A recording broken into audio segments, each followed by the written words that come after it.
појдов на школа и завршив високо, почнав да се крстам. И Добро. Што да правам? И јас веднаш реков. Јас не знам со кој уште не сум свирел од југословенската естрада. Доаѓа Мирослав Илич кај мене и ми вика: Зорица Брустиња имам пратено, Лепа Лукича имам пратено во Риека. Ти давам ултиматум. Сакаш бракот или музиката?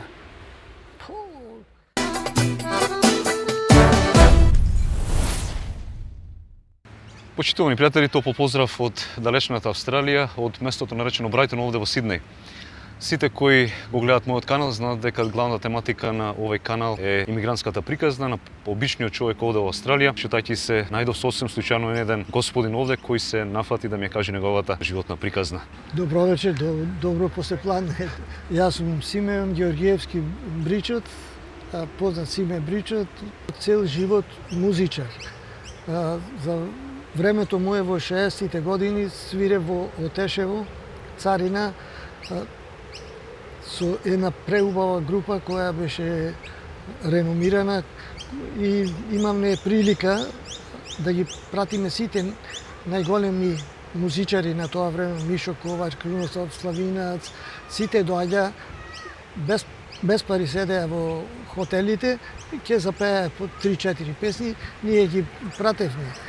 И така скоро до 63-та година замина војска. Војска појдов само еден месец бев таму и веднаш бев префален во домот на армијата, каде што цело време свирев музика, интернационална музика и така. После што се вратив, почнав поново да свирам во Преспа, до сите. Постанав еден од подобрите армоникаши за кафанска музика, која имав прилика да ги пратам скоро сите звезди на тоа време.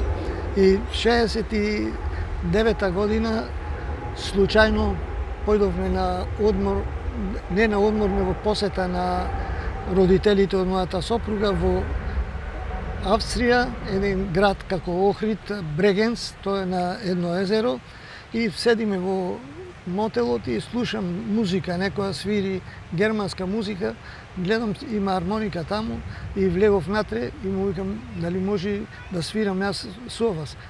Јас знам вашава музика, свирам. Може и гледам таму насрана на масите, пцујат таму еден босанци, што пцујат, знаеш какви се нашите. Реков, овде имало наши. И му викам на тој гитаристот, му кажувам кој ритам да ме прати и почнав да ги пеам тогашните хитови. И останав цела вечер. И на крајот стои во салата еден човек и цело време ме прати. И едно време вика, дали може да разговараме? Зошто не му викам? Слушај, вика, јас сум четник, одам во Белград да земам пејачки, али мора да бидам 24 часа со полиција која ќе ме прати, али одам да најдам, а ми се чини по-комплетен музичар од тебе не можам да најдам. Дали би сакал ти да дојдиш во Австралија? И му викам, зошто не, јас имам подадено книги да одам во Торонто, во Канада. Тој рече, ќе дојдиш, имам и ресторан, и имам и како диско, клапче, клап Европа, клубот се викаше. И вика, кажи твоите услови. Ќе ти ги кажам условите, ако ми ги исполниш, веднаш одиме утре во Виена, потпишувам за да дојдам. Што е? Да купам армоника, појачала, микрофони. За тоа време немаше во Југославија каде да купиш такви инструменти како што барав јас. Веќе договорено, платата е таа, само што ќе стигнеш ги инструментите, одиме, ги одбереш и ги купуваш. Значи со еден збор? Со еден збор. И така за неполни 3-4 месеци ми дојде визата и јас стигнав во Австралија, беше 5 мај 70 година, во истата вечер, четврток, почнав да свирам в кафана. Дека речем свиревме на познати пејачи, дали можеш некој да издвоиш на пример тие пејачи кои Сите ќе ви кажам сега како настапи со пејачите со сите. Почнав да свирам во кафаната, а во кафаната се свиреше музика само до 11 часот. После 11 се качуваме горе, имаше клуб, во тој клуб свиревме до 5, 6, 7 са бајле и така. И пред малце ме прашавте со кои пејачи сум настапил. Јас не знам со кој уште не сум свирел од југословенската естрада. Не јас да сум бил толку голем спреман музичар што сум можел да ги пратам тие, него кога дојдов, кога кажав за армоника, купив армоника електроник и армоника.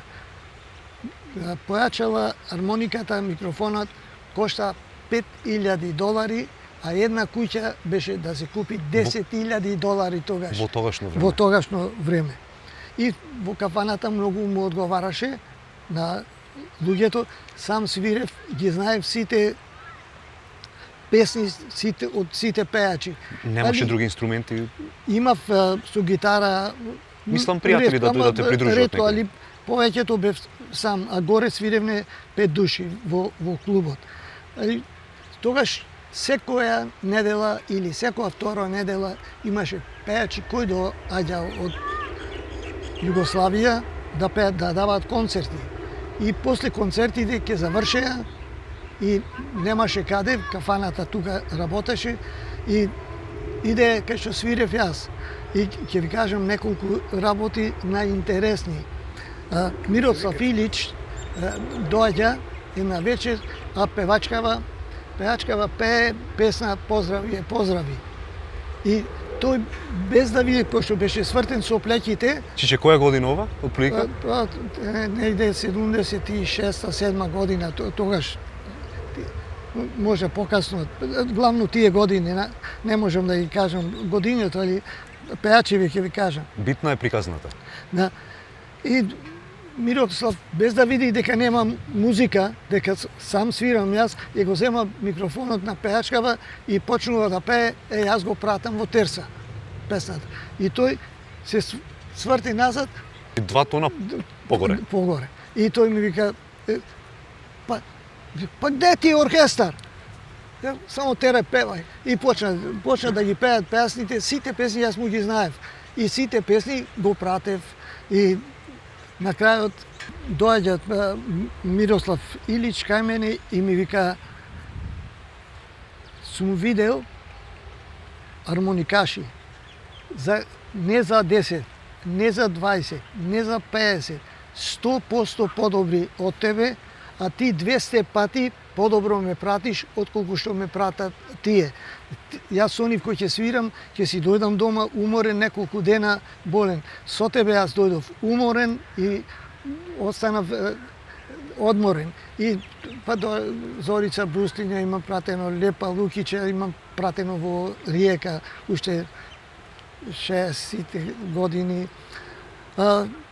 Кои беа армоникаши од Македонија во тоа време, од твојата возраст, од прилика? Имаше доста армоникаши.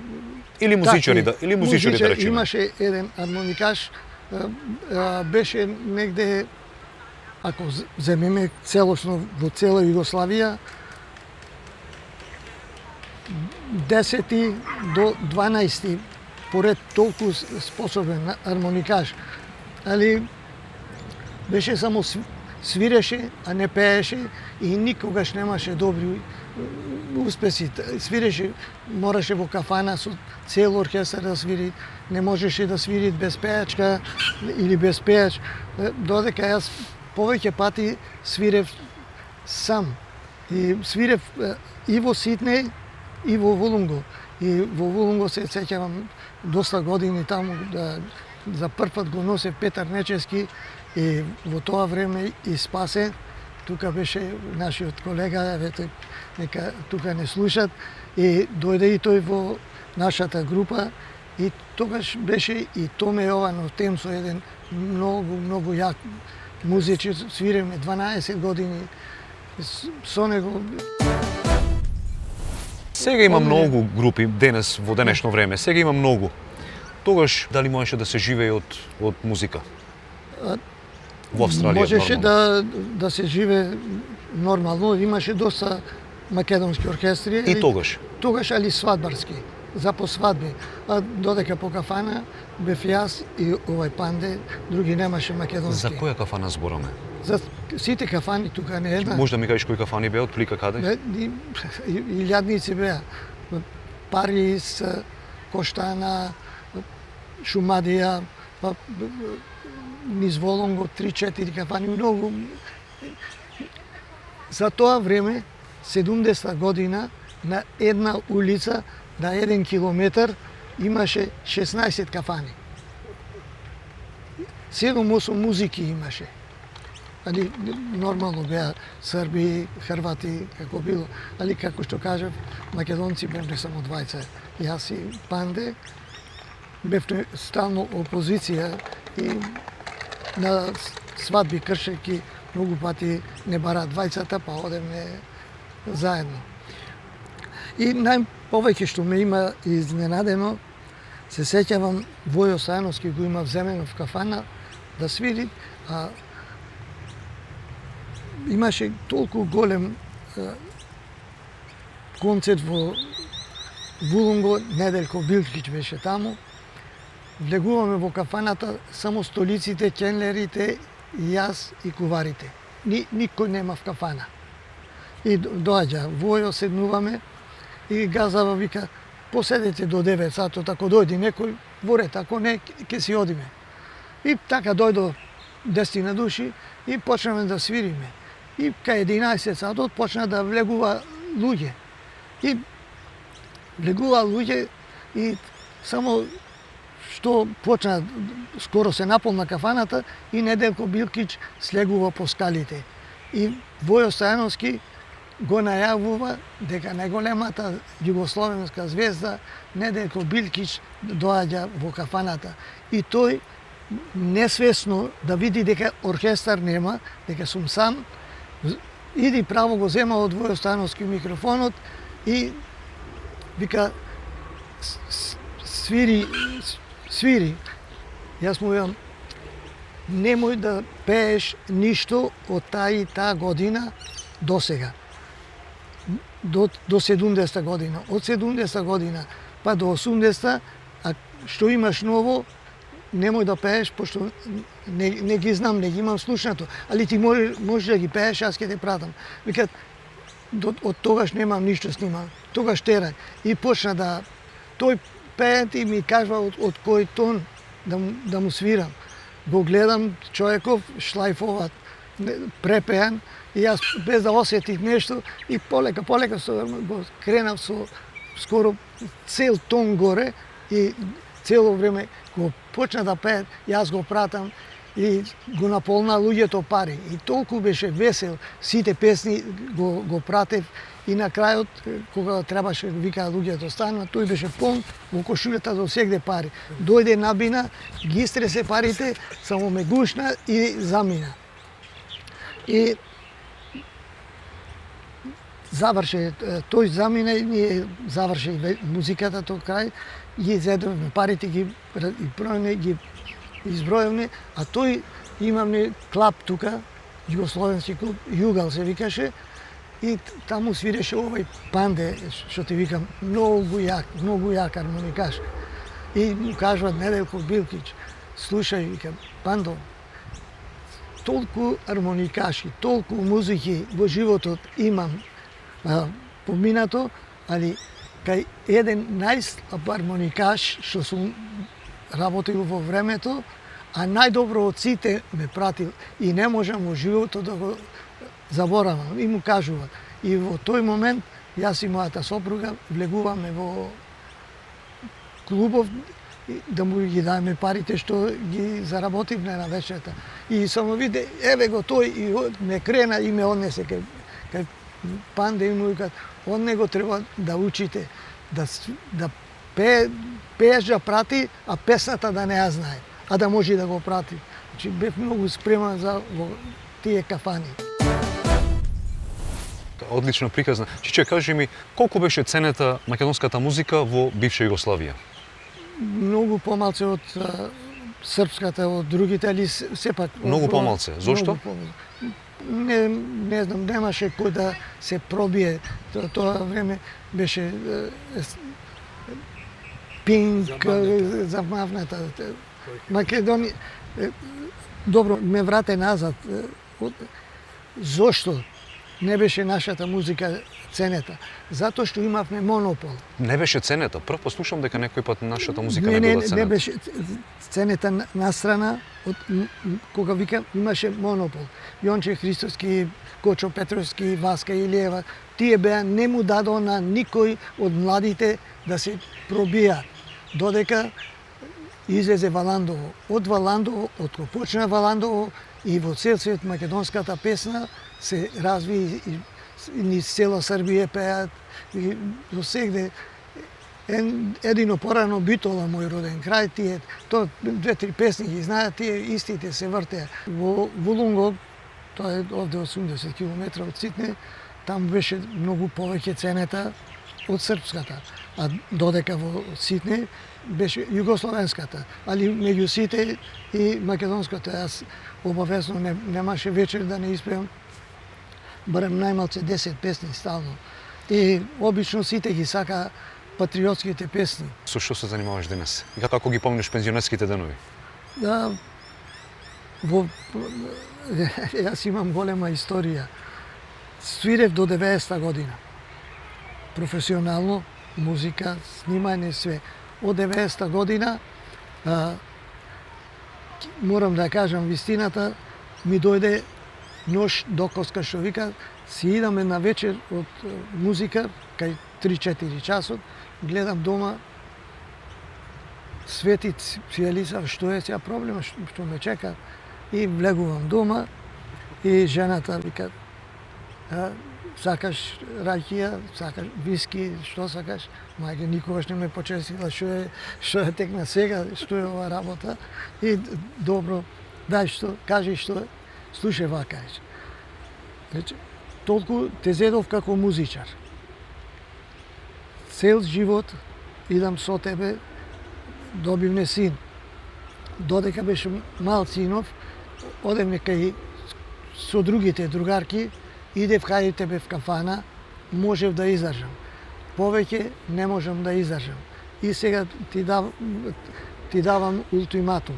Сакаш бракот или музиката? Јас почнав да се крстам. И Добро. Што да правам? И јас веднаш реков. Веднаш престанувам. Мораше да престанеш. Значи ултиматумот успеа. Одма со секунди и престанав. 90-та година престанав, а јас бев многу мераклија на сувомеснати работи. Така. И веднаш купив касапница. И касапницата, ја отворив касапницата и појдов на школа. И завршив високо квалификован small goods maker, како се вика на македонски, за сувомеснати работи. Така. Значи, ултиматумот проработи, ама и друга професија се проби. Да. И од тогаш одев на школа, завршив и после тоа се запознав со еден Италијан кој живееше блиску до мене. Гледам продавал само месо и неколку врсти сосичи или колбавчина. Му викам, слушај, јас ќе одам Македонија, ако се вратам, сакам да дојдам кај тебе да работам, касапницата ја продадов и тој рече и јас ја продадов. И така се враќаме назад, јас за сосема се вратив за Македонија, да почнам да свирам, како што свирев на времето, кога видов дека за една вечер земав колку таму за цел месец. И после се враќаме, Италијанот се враќа од Италија Јас се враќам од Македонија. И касапницата што ја продаде, тие пропадна, ја отвори. И отворивме и почнав јас да работам таму, да работиме, да правиме кебап и сите работи. И толку постигнавме со мене и со нив, ако не беа тие, сега и ако одите на интернет, одите Долче Вита, Да. и ќе видите сите продукти, а за сето тоа што е сувоместното, тоа е 80% моје и еве 28 години сум со нив, само сега не можам да работам, така одам само му правам кебапи за фудбалот, зема по 3, 4, 5, 6 илјади кебапи за Илинде.